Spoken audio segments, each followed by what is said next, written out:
যাবে না। তারা হাত তুলেন, চালো রে চালো, এই আবু সাইদ মুক্ত, রক্তের বন্যায় এই লাল জুলাইয়ের হাতিয়ার, এই লাল সাতরার হাতিয়ার, এই পিলখানার হাতিয়ার। আসিফ নজরুল সাহেব আমাদেরকে আওয়ামী লীগের ঐতিহ্যের কথা শোনান। আপনাদের মাধ্যমে আসিফ নজরুল সাহেবকে একটা পরামর্শ দেন, জুলাই জনতা বেঁচে থাকতে বাংলাদেশের কোন নির্বাচনের ব্যালটে নৌকা মার্কা থাকবে না। তবে বিশেষ বিবেচনা আছে, আপনি নিজে যদি নৌকার প্রার্থী হইতে চান আপনারা একটা নৌকার ক্যান্ডিডেট বানিয়ে দেওয়া যেতে পারে। আজকে আমরা এখানে 1 ঘন্টা 2 ঘন্টা 1 রাতের জন্য আসি নাই, 10 মাস হয়ে গেছে। আমাদের মায়েরা যখন সন্তান প্রসব করে 10 মাসে তার প্রসব বেদনা শুরু হয়ে যায়। এই জুলাইয়ের সরকারের এতদিনে গণহত্যার বিচারের জন্য প্রসব বেদনা শুরু হওয়ার কথা ছিল, তার এমনই বেদনা শুরু হয়েছে। সেই বেদনায় সে ফ্যাসিবাদের খুনি আওয়ামী লীগের রাষ্ট্রপতিকে পালাতে দেয় নাই, প্রটোকল দিয়ে বিদেশ পাঠিয়ে দিয়েছে।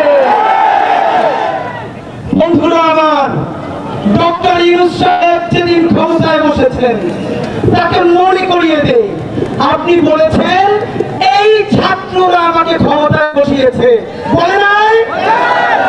আজকে মনে করিয়ে দেই, সারা বাংলাদেশের সকল ছাত্র জনতা আপনাকে বলছে এই মুহূর্তে আওয়ামী লীগকে নিষিদ্ধ করে দেন। বন্ধুরা আমার, ঠিক যেই কারণে সন্ত্রাসী ছাত্রলীগকে নির্বাহী আদেশে নিষেধ করা হয়েছে, তাহলে ছাত্রলীগের বাপ, ছাত্রলীগের মা আওয়ামী লীগকে কেন নিষিদ্ধ করা যাবে না? আপনাদেরকে একটা ভালো কথা শোনাই, বাংলাদেশে আওয়ামী লীগ একটা ঐতিহ্যবাহী নাকি দল। দুনিয়ায় যে ইউরোপে, যে জার্মানিতে, যেই নাৎসিরা গণহত্যা চালিয়েছে, সেই গণহত্যা চালানোর পরে কোন নাৎসি এসে কি বলবে তাদের ঐতিহ্যের কথা? অথচ আমাদের আসিফ নজরুল সাহেব আমাদেরকে আওয়ামী লীগের ঐতিহ্যের কথা শোনান। আপনাদের মাধ্যমে আসিফ নজরুল সাহেবকে একটা পরামর্শ দেন, জুলাই জনতা বেঁচে থাকতে বাংলাদেশের কোন নির্বাচনের ব্যালটে নৌকা মার্কা থাকবে না। তবে বিশেষ বিবেচনা আছে, আপনি নিজে যদি নৌকার প্রার্থী হইতে চান আপনারা একটা নৌকার ক্যান্ডিডেট বানিয়ে দেওয়া যেতে পারে।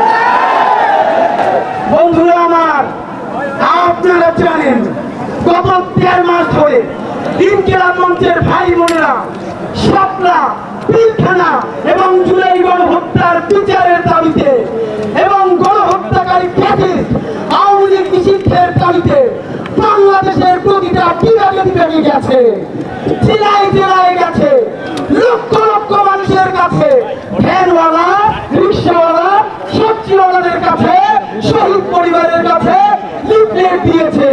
সারা বাংলাদেশ ঘুরে এসে শতাধিক শহীদ পরিবারকে নিয়ে শহীদ সমাবেশ করেছে। এনসিপির ভাইয়েরা গেছে, বাংলাদেশের প্রত্যেকটা রাজনৈতিক দলের ভাইয়েরা গেছে। শহীদের পরিবারেরা সেই দিন এক মঞ্চে উঠে ঘোষণা দিয়েছে শহীদ পরিবার বেঁচে থাকছে, আওয়ামী লীগের পুনর্বাসন চলবে না।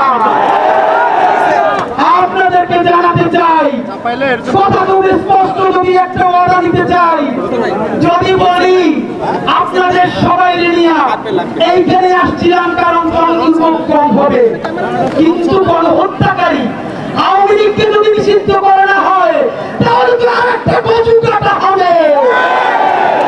আপনাদেরকে যদি বলি, আমার ভাই হাসনাত, আমরা সবাই মিলে যতক্ষণ না পর্যন্ত খুনি, গণহত্যাকারী, ফ্যাসিস্ট আওয়ামী লীগ নিষিদ্ধ করা না হবে ততক্ষণ না পর্যন্ত জুলাই বিপ্লবের সনদ ঘোষণা করা না হবে, শাহবাগ আমরা অবরোধ করে রাখবো।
সংগ্রাম, এই তালাবি না রাজপথ, এই দিল্লি না ঢাকা, এই দিল্লি না ঢাকা, ইনকিলাব ইনকিলাব।